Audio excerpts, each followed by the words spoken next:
การหวนขึ้นบ้านมันบ่แม่นความล้มเหลวบ่แม่นคนสิ้นไล่ไม่ตอกสำหรับบางคนมันคือการกลับคืนสู่วิถีถิ่นฐานที่เชื่อว่ามันเป็นสายทางเลี่ยงปากเลี่ยงท้องจนฮอดมื้อตายบ่รวยก็สร้างไผสิว่าต่ำต้อยตกต่ำก็ตามเขา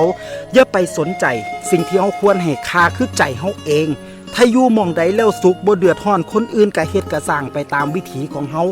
บ่จำเป็นต้องเป้าประกาศบอกว่าเฮากำลังเฮ็ดหยังอยู่เพราะถ้ามื้อนึงเฮาสำเร็จเดี๋ยวคนเขาก็สิมาถามเฮาเองปล่อยให้เจ้าของได้เฮ็ดได้สร้างไปตามห้อยเก่าหรือสิเอาห้อยเก่าผสมห้อยใหม่ยุคสมัยบอกเฮาให้ตามห้อยเก่าได้แต่อย่าลืมเงยหน้าเบิ่งโลกน้ำว่าหมู่เขาไปฮอดไสแล้วอยากเป็นไทบ้านที่มีคุณค่าก็แค่ขยันเท่ากับบ่อดตายอย่าเป็นคนมีแต่คำเว้าแต่บ่เฮ็ดอีหยังเลยเว้าแน่เฮ็ดแน่ก็อาจดีกว่าในเมื่อย่างน้ำห้อยไม่แล้วยังบ่ไปฮอดใสหลายชีวิตกันเลยอ่านอวยกับใจมาพึ่งพิงพึ่งพาห้อยเก่าที่เฮาเฮ็ดวิถีท้องถิ่นพาอยู่รอดปลอดภัยในถิ่นฐานบ้านเกิดผ่านยุคผ่านสมัยบ่ร่ำรวยหรูหราบ่โก้หรูไฮโซ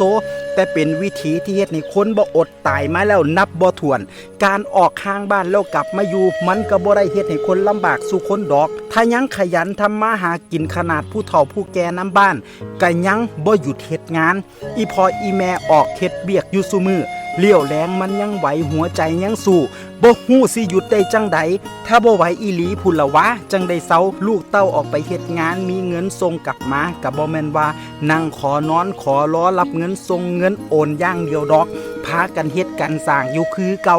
แต่ให้บืนสู่ชีวิตทางบ้านคือจังเก่าบ่ได้แล้วพอต่างคนต่างออกไปเผชิญชะตากรรมเบิ่งแล้วมันยังหวยหายังผูกพันก็เลยได้อ่านอวยหันเหคืนเมื่อบ้านตั้งแต่มื้อนั้น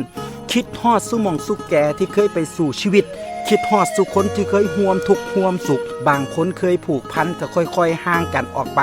คนใหม่กับผ่านเข้ามาพบพ่อเพื่อพ่อใหม่มันก็คือกันกับชีวิตไทยบ้านเฮานี่ล่ะหนีออกจากบ้านเพื่อหาทางกลับบ้านออกไปเพื่อกลับมาใหม่